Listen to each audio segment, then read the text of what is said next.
Ikaw ba, Suzy? Mahilig sa land, water, o air activities? Social air activities, ha? Ito po ang isang wow na summer tambayan kung saan lahat na gusto mo, naroon na. Oo naman. Lahat naman ngayon, except yung air activities. Hindi kasi takot ako sa heights. Pero iba, bet na bet ko yan. Yan ang all-in-one summer pasyalan sa Silang Cavite na tinatambayan ngayon na Regine, Tony Pet at Arn kasama ating mga guest katambay mula sa upcoming teledramang Healing Hearts. Good morning, guys. Are you having fun yet? Yes. Pati yung mga air activities. Hello!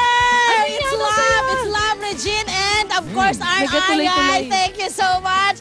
Tama kayo, pero I'm sure, Suzy, yung takot mo sa air ay mawawala rito dahil hindi naman ganun kasobrang extreme ang kanilang air activity. Tama ka dyan. At ngayon, tinatry nga nitong ating dancing diva ang ating bamboo balance beam at iba pang mga activity rito. Kanina pinakita namin sa inyo ang mudslide na isa po sa talaga namang bonggang-bongga rito. Di ba ang saya niyan? At bukod pa po dyan, syempre pag gusto niya nang mag-relax, meron po silang infinity pool na talaga namang pwede po kayong mag-relax doon. Ayan, na may waterfalls. Itong itinatry ngayon ng ating mga artista, o di ba na mga guest katambay natin na sina Crystal Reyes and Joyce Ching, ay isa pong bamboo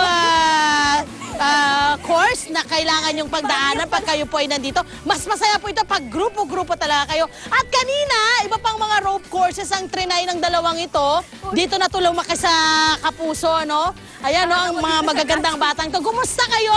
Nako, ano yung mga trinay nyo kanina? Ipakita nyo para nakita ko sa TV. Ayan, nag kayo, zipline kayo. Yes, Ano? zipline. Kumusta yung zipline? Sigaw po ako ng sigaw. Parang feeling ko po si Kuya, sabi, Kuya, masikip ba yan? Kuya, ayusin mo yan. Totoo. Kuya, wag mo ko itutulak, wag mo kang bibitahin. Pero masarap po kasi ang lamig dito. Kaya Tama. Tapos yung amoy ng paligid, di ba? Sariwa, kaya hindi kayo nahirapan. Bukod dun sa zipline, meron pa kayong ginawang iba? Opo, yung hanging rope. Okay, kumusta yung hanging rope? Yung hanging rope po, para sa akin okay lang. Ang mahirap yung tatawid ka dun sa alambre. na Yun, sideways. medyo Yun, nahirapan dun ako kayo. nahirapan. Pero sigurado namang safe para sa mga kagaya nyo, na mga teenager na Okay. mag-try na to. Marami pong mga kuya na Yun, nag-aasikaso. maraming nag-a-assist po sa kanila. At syempre gusto sanang mag-invite na kayo dahil meron silang bagong soap opera, ang Healing Hearts, na e-air na soon. O, invite na kayo sa ating mga kapuso. Ayan po, abangan niyo po ang Healing Hearts sa May 11 na po yan sa GMA Afternoon Prime. Ayun nga po, sa May 11 na po ang Healing Hearts. So sana po sabay-sabay po nating abangan at panoorin ang Healing Heart sa Afternoon Prime. Okay, at syempre ngayong umagang ito, nakakasama natin ang nag-create ng mga palarong ito dito sa Gratchis Getaway.